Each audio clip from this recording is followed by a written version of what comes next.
El hombre ha nacido libre y en todas partes está encadenado. Hay quien se cree señor de los demás y es más esclavo que ellos. ¿Cómo se ha producido este cambio? Lo ignoro. ¿Qué es lo que puede hacerlo legítimo? Creo que puedo resolver esta cuestión. Con estas líneas comienza Rousseau una de sus más conocidas obras, El contrato social, en donde indaga en la naturaleza del pacto que los seres humanos realizamos para poder garantizar nuestra supervivencia, el de la sociedad en la que vivimos.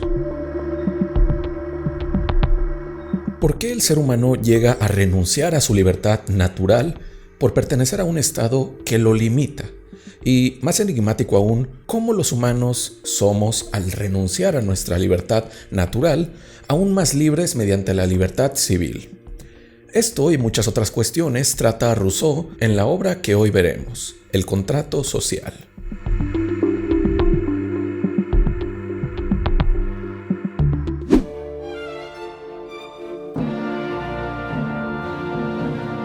La fama revolucionaria de los franceses tiene ya siglos, y no por pocas razones. Desde la Revolución Francesa hasta nuestros días, las injusticias realizadas por el gobierno pocas veces pasan sin al menos fuertes protestas realizadas por los ciudadanos. La Revolución Francesa, antecedente revolucionario más conocido para sostener esta fama del pueblo francés, estuvo inspirada en las ideas de muchos pensadores. Entre ellos, uno de los más importantes fue Jean-Jacques Rousseau. A pesar de su relevancia en Francia, cabe decir que Rousseau era suizo por nacimiento. Rousseau nació en Ginebra en el año 1712. Su madre murió en el parto y creció en un entorno de pobreza económica, aunque rico intelectualmente. Se acercó a los libros gracias a los ejemplares que tenía su padre, para interesarse en la filosofía y la política en su juventud. A los 16 años se trasladó a París para relacionarse con filósofos y desarrollar sus más grandes ideas. Antes del contrato social, Rousseau elaboró otras obras que van dando pista de su pensamiento, como el Discurso sobre las ciencias y las artes y su Discurso sobre el origen y los fundamentos de la desigualdad entre los hombres. Sobre todo en este último, Rousseau da cuenta de lo que para él se ha construido como una ficción social que hemos naturalizado: la desigualdad entre los seres humanos divididos en clases.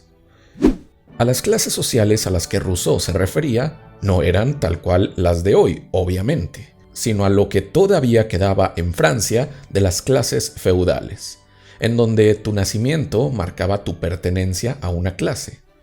Si nacías en cuna noble, gozabas de los privilegios que la clase noble tenía. En cambio, si nacías campesino, campesino te quedabas hasta tus últimos días. Y ni se diga ya de la clase social más oprimida, la clase esclava. Rousseau denunció en sus primeros escritos publicados que esta división de clases, más que una división natural, era una división ficticia, denuncia que compartía con muchos otros ilustrados. Pues bien, Rousseau llega a elaborar su contrato social creyendo una de las premisas más importantes de la Ilustración y del enciclopedismo de su tiempo: los hombres son todos iguales por naturaleza. Digo los hombres y no los seres humanos porque así lo maneja en su escrito, y no de forma accidental. Recordemos que en la misma Declaración de los Derechos del Hombre y del Ciudadano de 1789, fundamental para la Revolución Francesa, se hace mención del hombre y no del ser humano. La mujer era todavía diferenciada del hombre a nivel de derechos y en muchos otros sentidos. En respuesta a esto, 2 años después se enuncia la Declaración de los Derechos de la Mujer y de la Ciudadana, texto que sirve de respuesta y de exigencia de la igualación jurídica entre hombres y mujeres. Pero bien, habiendo aclarado esto, pasemos al contrato social de Rousseau. Cabe decir que el contrato social no es un texto que trata de describir, sino más bien de proponer el pacto social que conforma al Estado. Junto a ello, Rousseau nos describe un estado meta que debemos alcanzar, en el cual todos los hombres son iguales en deberes y derechos. Si nuestros estados distan del que esta obra nos propone, es porque estamos distantes también de un estado legítimo y justo. El texto se divide en 4 libros, por lo que a cada libro dedicaremos una parte. Te dejo el índice aquí abajo en la descripción. En el primer libro se tocan los principios básicos desde el hombre natural hasta el pacto social. El segundo libro trata de los conceptos fundamentales del Estado.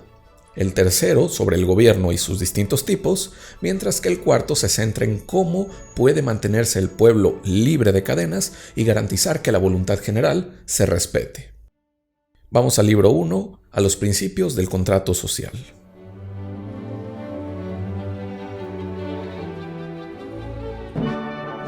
Para hablar del contrato por el cual los seres humanos llegan a conformar sociedades regidas por leyes, Rousseau se pregunta primero por el humano en su estado natural, algo similar a lo que hizo Hobbes en su Tratado sobre el Ciudadano y en el Leviatán. No obstante, Hobbes consideraba que la amenaza constante entre seres humanos era lo que los llevaba a organizarse en sociedad, renunciando a su derecho a todo.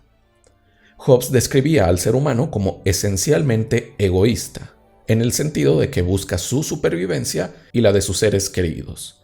Y el egoísmo es lo que lo empuja a preservar su propia existencia mediante leyes civiles y no mediante la ley del más fuerte y el derecho a todo. En cambio, para Rousseau, el ser humano se asocia con otros por su miedo frente a la adversidad y por sus limitadas fuerzas. El ser humano sabe que, frente a la adversidad, y no solo frente a otros seres humanos, sus fuerzas individuales son limitadas. En cambio, la fuerza colectiva es gigantesca, por lo que asociarse con sus semejantes es la mejor forma para vivir y atender las necesidades de todos. Ahora bien, Rousseau tiene una postura similar a la de Hobbes respecto a la existencia de un ser humano como presocial, anterior a la sociedad, por lo que la sociedad no es algo natural, sino una convención que los seres humanos generamos entre nosotros. Para explicar al Estado, Rousseau utiliza una analogía con la familia. Si bien sostiene Rousseau que hay una clase de familia natural, regida esta por el padre, esta familia deja de ser natural cuando los hijos tienen uso de razón y deciden seguir junto a sus padres por gusto y no por necesidad. Solo en el momento de la crianza, el ser humano necesita de otro ser humano para sobrevivir, pero luego de eso es por naturaleza libre. Podríamos pensar que, al ser completamente libre, el ser humano se rige en su estado natural, no por el derecho civil, sino por el derecho del más fuerte. Rousseau, sin embargo, es un tanto crítico con esta noción, que seguro la has escuchado más de una vez. El derecho del más fuerte suele ser una noción para describir el uso de fuerzas entre individuos para someterse, en donde el más fuerte es el que gana. No obstante, al decir derecho, lo que se nos viene a la mente es la legítima capacidad de hacer algo o conservar algo. Al decir que yo tengo derecho a la salud, quiero decir que estoy legitimado a exigir tener las condiciones socioeconómicas y salubres para mantener mi salud, condiciones que debe garantizar el Estado. Sin embargo, cuando hablamos del derecho del más fuerte, parece que queremos decir que el individuo con mayor fuerza tiene el derecho a dominar al más débil, está legitimado a esto, se le debe estar permitido. Socialmente, debemos aceptar esta regla. Vaya que me ha tocado leer y escuchar, sobre todo en discusiones en internet, a gente basándose en este supuesto derecho del más fuerte para justificar barbaridades e injusticias. Tanto para querer justificar la dominación de un país sobre otro, de una clase económica sobre otra o de un sector de la población sobre otro. Varias veces se invoca a este derecho o a la ley del más fuerte. Sin embargo, al hablar de ley del más fuerte y del derecho de someter a otros más débiles, nos dice Rousseau, estamos confundiendo términos. Rousseau nos dice que cuando hablamos del fenómeno del más fuerte dominando al débil, hacemos una descripción de hechos. Cuando observamos, por ejemplo, a un ciervo ser comido por un felino, Sabemos que la fuerza superior del felino ha permitido este suceso. Lo que hacemos es describir una constante en la naturaleza. De igual forma, al margen del estado, podemos ver cómo una persona domina a otra más débil. Pero es cuando entramos en el estado civil, fuera del estado de naturaleza, que hablamos de este supuesto derecho del más fuerte. Cuando decimos derecho del más fuerte, queremos decir que la regla del dominio del individuo superior sobre el inferior que vemos en la naturaleza debe respetarse en el estado civil. Ahora bien, para que este derecho sea realmente un derecho, debe contar con legitimidad. Y para que alcance legitimidad, debe obtener la aprobación de todos, no solo de los fuertes, sino también de los débiles. Ningún débil aceptaría ser dominado, porque aceptar eso significaría incluso renunciar a su capacidad de aceptar y opinar sobre otras leyes y derechos. Por lo tanto, el derecho del más fuerte es un sinsentido dentro del Estado civil y dentro del pacto social. Lo mismo sucede con la esclavitud. En varias sociedades ha existido la esclavitud, e incluso hoy existe, aunque la llamemos de otras formas. Pero para que ella tenga legitimidad, debería tener la aprobación de aquellas personas esclavas también, lo cual jamás pasaría. Por esto, el derecho del más fuerte y la esclavitud no son leyes, sino imposiciones, en términos civiles. Pero bien, el ser humano en su estado natural es libre. Pero esta libertad natural implica que tiene la capacidad de utilizar sus fuerzas para garantizar su supervivencia. No obstante, además de la fuerza, el ser humano tiene una enorme capacidad racional, por lo que es la razón y no la fuerza la que lo lleva a darse cuenta de algo, de que la fuerza individual es mucho menos efectiva que la fuerza colectiva para garantizar la supervivencia. Por ello, genera un contrato social. Este contrato tiene la finalidad de conservar e incluso agrandar la libertad del individuo. El ser humano puede usar su fuerza para tratar de garantizar su propia supervivencia, pero utiliza su razón para garantizar de forma efectiva y eficaz su supervivencia y la de sus iguales. Si con Hobbes era el egoísmo lo que impulsaba a los humanos a ingresar en un contrato social, es la racionalidad el factor social de nuestra especie en la obra de Rousseau. La razón nos hace salir del estado de naturaleza para guiarnos por la vía de la civilidad. Los seres humanos nos damos cuenta de que 100 manos pueden terminar una tarea de forma mucho más capaz, fácil y rápida que las manos de un solo individuo. La colectividad es la que nos lleva a garantizar nuestra supervivencia, y ella no es más que el resultado de nuestra racionalidad, nuestra capacidad de hablar, de comunicarnos y de llegar a acuerdos. El acuerdo fundamental al que llegamos como seres racionales es el contrato social, un contrato en el que todos nos reconocemos como iguales, en el que todos decidimos conformarnos en sociedad y nos entregamos en cuerpo y voluntad a la voluntad general, con lo que garantizamos de forma mucho más fácil una vida próspera para todos. Esto suena muy bonito, pero hoy en día vemos muchas veces lo contrario, que viviendo en sociedad sufrimos las mayores injusticias e impunidades. Esto mismo veía Rousseau en Francia y en muchos otros lugares. ¿Por qué entonces Rousseau escribió esta visión tan optimista del contrato social? Para llegar a ello más adelante, antes tenemos que conocer más de sus conceptos sobre el contrato social. Y quiero decirte que si has llegado a este punto del video es porque te gusta la filosofía. Para seguir aprendiendo, suscríbete a Filosofía desde Cero, en donde encontrarás muchos videos como este. Recuerda también que darle me gusta y comentar el video hace que YouTube promocione mi contenido. Ahora sí, seguimos. Según Rousseau, los términos generales del contrato se enuncian de la siguiente forma. Cada uno de nosotros pone en común su persona y todo su poder bajo la suprema dirección de la voluntad general, y recibimos en cuerpo a cada miembro como parte indivisible del todo. Esto indica que cada persona entrega su cuerpo para generar un cuerpo político. Pasamos de nuestro cuerpo individual, con cierta fuerza limitada, a un cuerpo político conformado por la fuerza de todos en conjunto. De estas afirmaciones surgen varias definiciones importantes. En tanto que suma de cuerpos y voluntades individuales, el cuerpo general se llama cuerpo político o república. Sus miembros, es decir, los individuos que lo conforman, le llaman Estado cuando es pasivo y soberano cuando es activo. Los asociados llevan el nombre de pueblo en conjunto, mientras que en particular son ciudadanos como participantes en la soberanía y súbditos como sometidos a las leyes del Estado.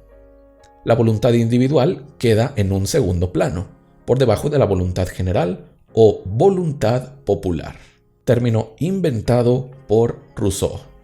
Ahora bien, el ataque a la voluntad popular es un ataque a todos los individuos. No obstante, también el ataque a uno de los individuos es un ataque a la voluntad popular. Estos conceptos fundamentales sirven como base para la consolidación del Estado y de las formas de gobierno que Rousseau nos explica en los libros 2 y 3. Por lo que, por ahora, solo nos queda resaltar algo. Rousseau enfatiza la importancia del cuerpo político y la voluntad popular, pero también es central para él que el ataque a cualquiera de sus ciudadanos es un ataque al cuerpo en general. La cohesión social es algo indispensable para mantener vivo al Estado, por lo que la indiferencia de lo que le pase a otras personas termina derrumbándolo. La indiferencia entre individuos es un enorme símbolo de que una sociedad va en declive, ya que esta misma sociedad deja de darse cuenta de que la desdicha de uno es la desdicha de todos. Pero bien, en resumen, así es como pasa el ser humano de la libertad natural a la libertad civil. Pasa del uso de la fuerza al uso de la razón. Termina Rousseau este libro diciéndonos: el pacto fundamental, en lugar de destruir la igualdad natural, sustituye, al contrario, por una igualdad moral y legítima lo que la naturaleza había podido poner de desigualdad física entre los hombres. Pudiendo ser estos desiguales en fuerza y en inteligencia, resultan todos iguales por convención y en derecho. Pasemos ahora al libro 2, en donde Rousseau ahonda en conceptos clave que son consecuencia del libro 1.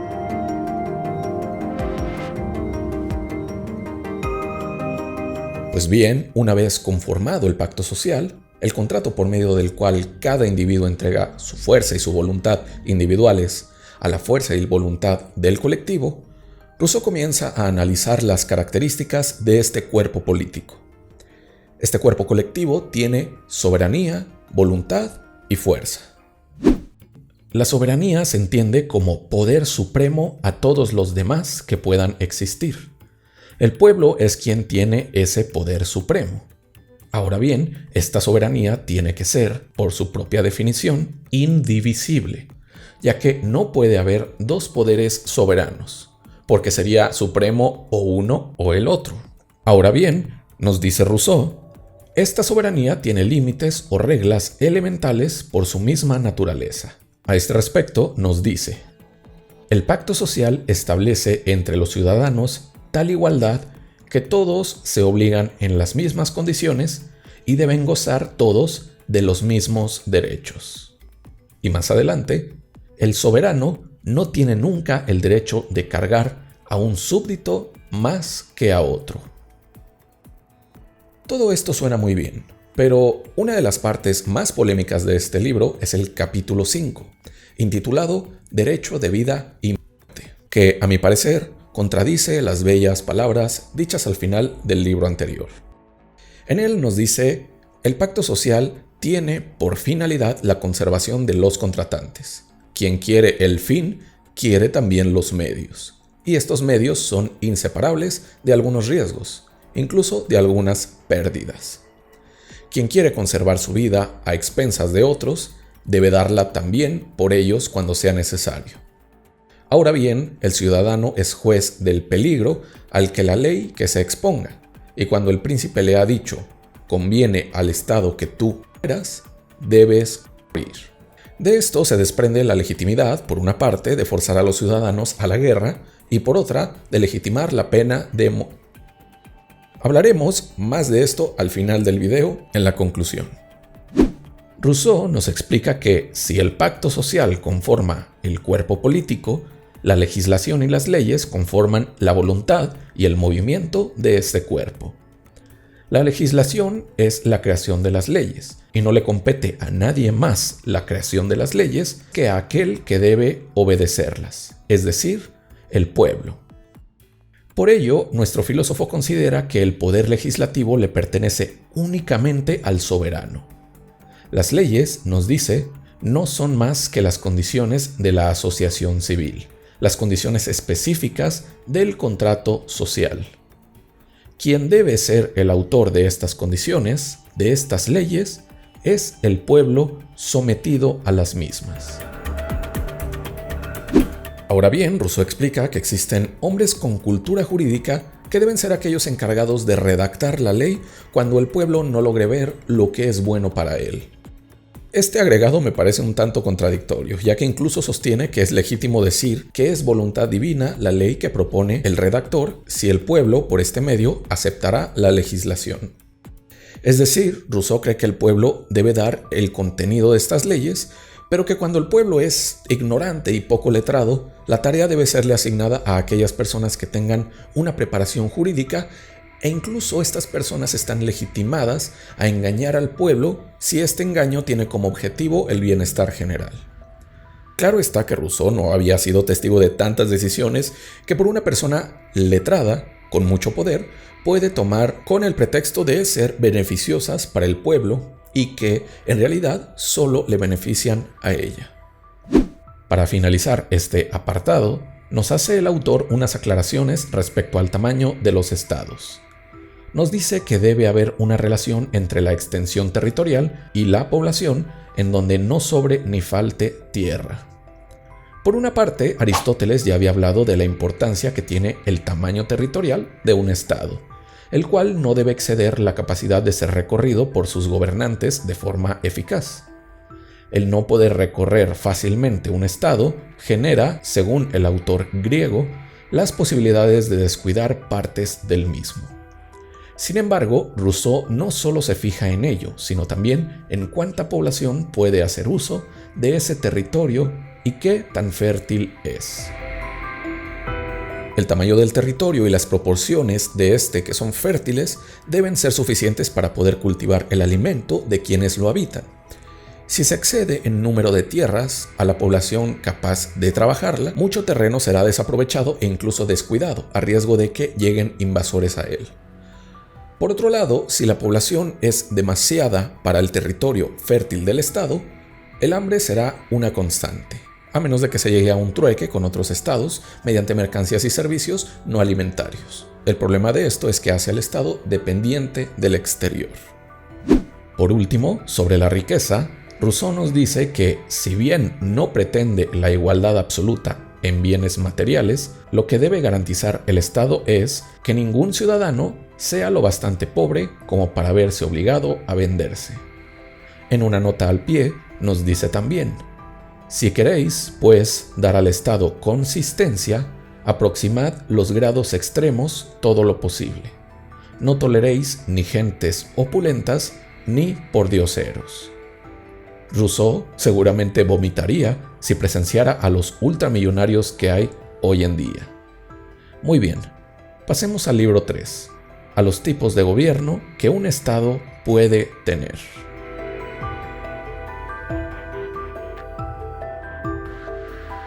Ya ha tocado Rousseau al poder que corresponde al pueblo, como soberano y ante el que debe someterse como súbdito, el poder legislativo.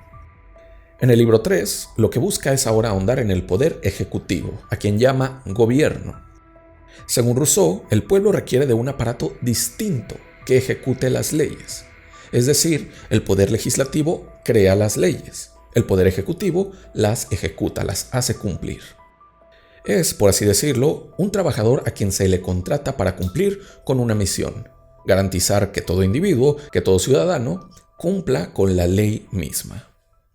Rousseau ve como algo necesario que un poder creado por el pueblo, pero con decisiones propias, se encargue de ejecutar las leyes.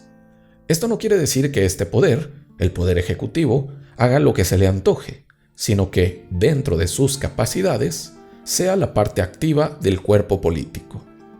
¿Cuáles son estas capacidades? Las que las leyes creadas por el legislativo le impongan. El Poder Ejecutivo debe tener la fuerza necesaria para hacer valer la ley, sobre todo ante aquellos que buscan reiteradamente romperla. Sin embargo, el gobierno puede ser sustituido las veces que el pueblo quiera y puede cambiarse la forma de gobierno las veces en que al soberano, al pueblo, le plazca. En el Poder Ejecutivo encontramos esa famosa forma legítima del uso de la fuerza. Las policías y los ejércitos son los encargados, al menos en la teoría, de hacer valer la ley, que el pueblo se impone a sí mismo, mientras que el gobierno es quien comanda esas fuerzas. Así, si el pueblo se impone la ley de que es ilegal robar, el Poder Ejecutivo utiliza a las policías y a las fiscalías para detener y privar de la libertad a aquellas personas que rompan con esta ley. Para hacer valer la ley, este aparato, el gobierno, debe tener también una voluntad, pero esta voluntad debe coincidir con los intereses o fines de la voluntad general. Ahora bien, el gobierno, si bien debe tener las mismas finalidades que el pueblo, debe crear estrategias propias para que la ley se respete, ya sea mediante la acción en contra de delincuentes o mediante la prevención de delitos.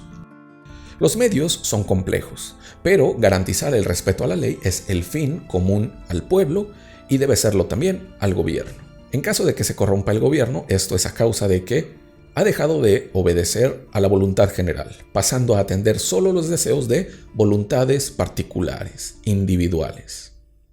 Rousseau nos describe las tres formas clásicas de gobierno: la democracia, la aristocracia y la monarquía. El gobierno democrático es aquel en el que gobiernan todos. En el gobierno aristocrático gobierna un grupo selecto. Por último, en el gobierno monárquico, el poder ejecutivo se centraliza en una sola persona. De forma similar a Aristóteles, Rousseau sostiene que ninguna de estas formas de gobierno es buena o mala por esencia, sino que cada una puede prosperar o decaer según las circunstancias. La democracia, nos dice Rousseau, conviene a los estados pequeños, con un pequeño número de población y territorio, ya que la ejecución del poder puede realizarse de mejor forma si todos los involucrados pueden verse a la cara mutuamente y ejercer así el gobierno. La cosa cambia cuando el Estado es mediano, ya que la coordinación ejecutiva del poder se vuelve problemática al verse tanta gente involucrada, por lo que la aristocracia es la forma más conveniente para los estados medianos. Por su lado, nos dice el filósofo, la monarquía le conviene a los estados grandes, con grandes poblaciones y territorio, debido a que la fuerza del Estado puede ser ejercida de forma mucho más eficaz sobre el promedio de la población si se centraliza en una sola persona. Como vemos, el análisis de Rousseau sobre la forma del poder ejecutivo del gobierno se centra en la capacidad y efectividad en que éste puede ejecutar las leyes. Si el Estado es pequeño, la ejecución de las leyes puede garantizarse de forma fácil por medio del pueblo, en quien recaería el poder ejecutivo, además del legislativo. No obstante, si crece un poco más el Estado, concentrar la fuerza del poder ejecutivo en menos gobernantes es necesario. Y más grande aún es la necesidad de hacerlo en manos de un solo gobernante cuando el Estado es inmenso. Sé que hoy en día, en el siglo XXI, nos resulta muy cuestionable esto. Al menos la forma de gobierno monárquica hoy nos resulta muy ajena en países occidentales. Pero cabe mencionar que el monarca en Rousseau no es entendido como normalmente pensamos a los reyes medievales y de la temprana modernidad, en donde tenían prácticamente un poder absoluto. De lo que habla Rousseau es de una persona que concentre el poder de ejecutar la ley, pero la ley no la dicta el monarca, sino el pueblo mismo. Los presidentes que tenemos en varios gobiernos occidentales podrían acercarse a hacer algo similar a lo que propone Rousseau, aunque estos tienen la característica de poder ser votados, de estar por periodos determinados y por tener a su alrededor más contrapoderes ejecutivos, como otros niveles de gobierno. Pero bien, además de estas distinciones entre formas de gobierno, Rousseau resume las señales con las cuales podemos darnos cuenta de que un gobierno determinado es bueno para su trabajo. Para nuestro autor, la señal esencial de que un Estado y su gobierno son prósperos es la capacidad de que la población se multiplique, se reproduzca, ya que esto significaría que las condiciones económicas, sociales y de seguridad son adecuadas para que la población crezca. Es decir, el número de una población y su crecimiento indican qué tanto va en ascenso, qué tanto este Estado se dirige a ser grande y magnífico. Cabría hoy enfrentar esta afirmación de Rousseau con ejemplos como China, la India o Estados Unidos, en donde la población es mucho mayor en comparación a otros estados, pero el nivel de vida promedio de sus habitantes está lejos de ser aceptable. Por otro lado, poblaciones no solo pequeñas, sino diminutas en número de habitantes y crecimiento poblacional, pueden alcanzar niveles ejemplares de calidad de vida para su población. Esto incluso sin ser potencias económicas a nivel global. Pero bien, la población es el indicador de grandeza de un estado. ¿Cuál sería entonces el indicador no de grandeza, sino de decadencia del mismo? Pues para nuestro autor, el mayor signo de decadencia de un estado es que las leyes carezcan de legitimidad y de efectividad.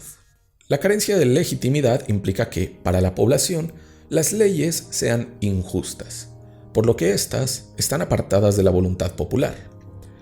Por otro lado, la carencia de efectividad implica que la ley no sea obedecida o no sea bien aplicada, sea ella justa o no.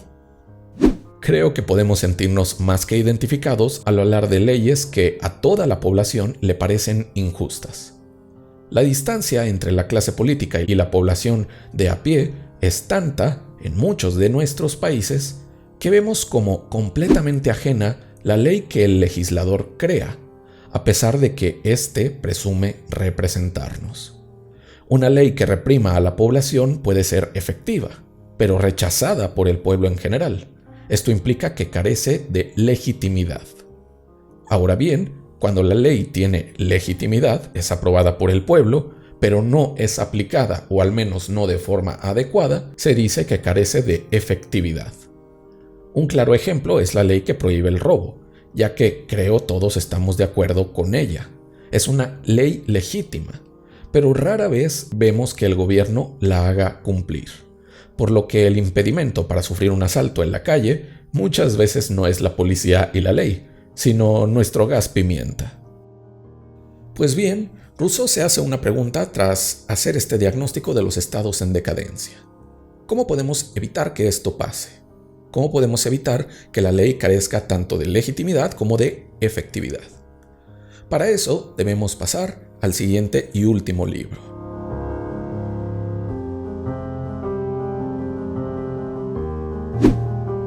Tras haber llegado al contrato social y haber constituido los poderes legislativo y ejecutivo, la tarea de la voluntad general no acaba ahí en términos políticos, sino que apenas comienza. Si el pueblo quiere mantenerse como autoridad soberana, suprema, debe estar inmiscuido en la política tanto tiempo como pretenda a sí mismo llamarse pueblo. La autoridad soberana no se mantiene sola tras haberse reunido el pueblo y fijado su constitución, sino que debe reunirse de forma periódica, sin excepción y con total rigurosidad, a asambleas. La asamblea se entiende como la reunión de los miembros de un cuerpo político constituido para discutir y tomar decisiones de interés colectivo, por lo que éstas implican, para Rousseau, la reunión del pueblo en pro de sí mismo. Las asambleas, nos dice nuestro autor, horrorizan a los poderosos, porque en ellas el pueblo no cumple el papel de súbdito, sino de soberano, legislando y reformando al Estado. Si el pueblo, tras el pacto social, establece en una constitución las leyes fundamentales del Estado, observa los errores, los defectos y las mejoras que se pudieran realizar, además de juzgar si el gobierno en turno hace bien o no su trabajo. Cuanto más fuerte y mejor constituido esté un Estado, más importarán los asuntos públicos sobre los privados, nos dice nuestro filósofo. En cambio, cuando a las personas les interesan más los privados, comienzan a desentenderse de la política. Hoy en día creo que podemos ver enormes ejemplos de esta regla. La tendencia a los asuntos privados suelen mantenernos en un temporal estado de seguridad y de confort, pero este estado es, como dijimos, temporal. Ninguna sociedad carece de asuntos públicos, porque de hacerlo dejaría de ser sociedad. Sin embargo, cuando nos invade el pensamiento de ¿para qué me involucro si no puedo hacer nada? O mejor yo a mis asuntos y que lo resuelvan otros, esos otros que lo resolverán actuarán de acuerdo no a la voluntad general, sino a voluntades particulares, a intereses privados. Las políticas públicas en varios de nuestros países han decaído por el desinterés popular. Al menos en Estados Unidos de América o en mi país, México, el pensamiento que privilegia lo privado sobre lo público ha provocado las mayores injusticias. El incremento de la violencia, de la pobreza, de la desigualdad entre clases, y he visto a más de un conocido pensar que, mientras no le pase a él, no tiene por qué preocuparse. Y tarde o temprano, debido a este desinterés, le alcanza la pobreza y la violencia. Pues bien, nos dice Rousseau, que la clave está en mantener siempre, de forma periódica y obligatoria, asambleas en donde todos participen. Cuando el desinterés de la población crece y las asambleas decaen, pueden ocurrir dos cosas: que el Estado simplemente decaiga, se destruya, o que estas asambleas sean asignadas a representantes del pueblo, lo cual, para él, es igual de desastroso. Es aquí cuando entran los diputados o representantes que, para Rousseau, son un enorme signo de decadencia. Sobre esto nos dice: la soberanía no puede estar representada, por la misma razón por la que no puede ser enajenada. Consiste esencialmente en la voluntad general, y la voluntad general no se representa. Es la misma o es otra, no hay término medio. La representatividad legislativa es, para Rousseau, una ilusión de soberanía.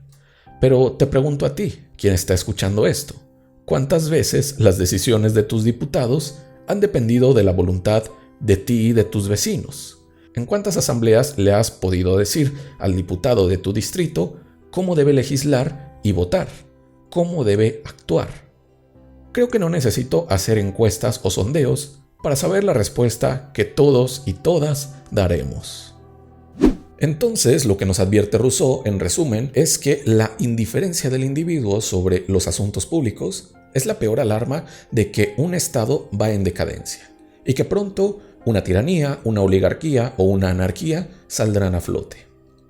Ya sea por indiferencia o por dejar en manos de representantes el poder legislativo, la decadencia llegará.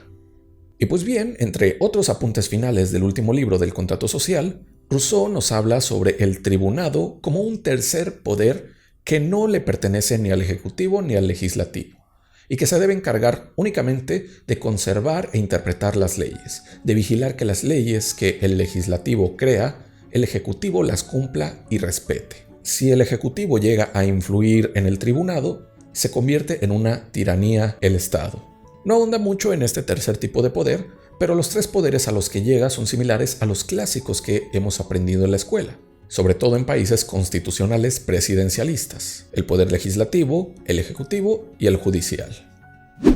Sobre la religión en el Estado, Rousseau propone también que cada cual pueda pertenecer a una religión espiritual, pero que toda persona que pertenezca al Estado debe atenerse y respetar una religión humana, la religión civil. A este respecto nos dice: hay pues una profesión de fe puramente civil, cuyos artículos corresponde al soberano fijar, no precisamente como dogmas de religión, sino como sentimientos de sociabilidad, sin los cuales es imposible ser buen ciudadano ni súbdito fiel. Sin poder obligar a nadie a creerlo, puede desterrar del Estado a todo el que no los crea, y puede desterrarle no como impío, sino como insociable. Nos enuncia Rousseau las premisas de esta religión civil: la existencia de la divinidad poderosa, inteligente, benéfica, previsora y providente, la vida futura, la felicidad de los justos, el castigo de los malos, la santidad del contrato social y de las leyes. Rousseau apuesta, entonces, por un estado en el que no se prohíban las religiones, pero que sí sea necesario adquirir una en común, además de las individuales: la religión civil, el conjunto de valores de la civilidad, que son el conjunto de valores de la justicia y de la voluntad popular.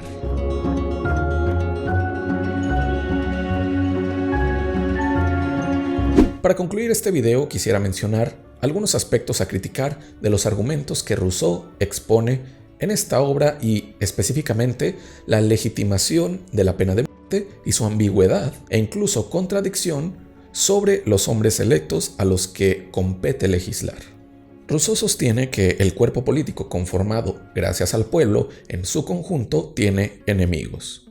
Esos enemigos son todos aquellos que quieran destruirlo. Si dentro de sí hay un individuo que quiere destruir al cuerpo, es legítimo el uso de las penalidades, como multas, la privación legal de la libertad e incluso la pena de muerte. Al margen de que el punitivismo se me hace una propuesta destinada al fracaso, la pena de muerte es la que, a mi parecer, es más difícil de justificar dentro del propio pensamiento de nuestro autor. Si vamos a hablar de individuos libres y autónomos antes del Estado civil y de que dentro del mismo todos entregan su libertad natural para obtener libertad civil, todos están obligados a lo mismo, pero también todos tienen los mismos derechos. Si alguien decide, por ejemplo, dar de baja de la vida a algún integrante del Estado, estaría violando una obligación. La proveniente de la ley está prohibido dar de baja de la vida a alguien. Sin embargo, la privación de la libertad, a mi parecer, resulta más que suficiente, mientras que darlo de baja de la vida al criminal también implica dos cosas. Una, que se pretende remediar algo con esa pena. Dos, que al Estado le compete quitar vidas. Respecto a lo primero, no entiendo qué beneficio existe en dar de baja de la vida a este delincuente si, estando recluido socialmente, le es imposible volver a delinquir y lo delinquido ya lo ha hecho. Junto a que una sentencia injusta que después sea revelada como tal sería incapaz de resarcir el daño al afectado. Es decir, si a alguien le sentencian a 100 años en prisión y tiempo después de su juicio hay pruebas de que el sentenciado es inocente, puede devolvérsele su libertad e incluso reparar económicamente el daño. Sin embargo, con alguien sentenciado a muerte de forma injusta, no podría hacerse nada. Junto a ello, si la naturaleza del Estado civil es conservar la vida de sus miembros, no entiendo la razón por la cual asignarle la tarea de poder quitarla a los mismos. Lo entendería con una verdadera amenaza que atente contra la totalidad del Estado, pero en casos particulares sigo sin comprender cómo podría legitimarse la pena de muerte ejercida por el Estado. Y por último, encuentro la contradicción de los representantes en el poder legislativo que menciona Rousseau. El autor nos dice en los primeros libros de este escrito que cuando el pueblo puede ser engañado y no saber lo que es bueno para él, hay personas que deben ser encargadas de redactar las leyes en su lugar, las cuales están legitimadas incluso a engañar a sus súbditos. Sin embargo, como vimos al final de su obra, nos dice también que la representatividad es iniciar el declive de un Estado. Si alguien sabe la solución a esta contradicción en la obra misma de Rousseau, déjenme su respuesta aquí abajo en los comentarios. Lo que sí quiero decir para finalizar este extenso video es que el contrato social sirvió como un gran antecedente no solo para los ideales revolucionarios franceses, sino para toda la modernidad, sobre todo por su concepto de voluntad popular. La voluntad popular, compuesta por todos, implica que todos somos iguales, al margen de nuestra clase socioeconómica, nuestra ascendencia, entre muchos otros factores que sí determinaban el rumbo de tu vida en el medioevo y en la Francia de la temprana modernidad. La igualdad entre todos es uno de los pilares de toda sociedad que pretenda llamarse justa. Y, a pesar de que nuevos discursos quieran atentar contra ella, la igualdad debe ser defendida por todas y por todos a como dé lugar y en todos los ámbitos. En lo político, en lo jurídico, en lo económico, en la salud y, en general, en todos los campos de la sociedad. Y bien, espero que este video te haya gustado y te sea de utilidad para comprender los puntos fundamentales de esta clásica obra, El contrato social de Rousseau. Si te surgió alguna duda o comentario, puedes dejarla aquí abajo. Te leeré atentamente. Nos vemos en otro video sobre filosofía.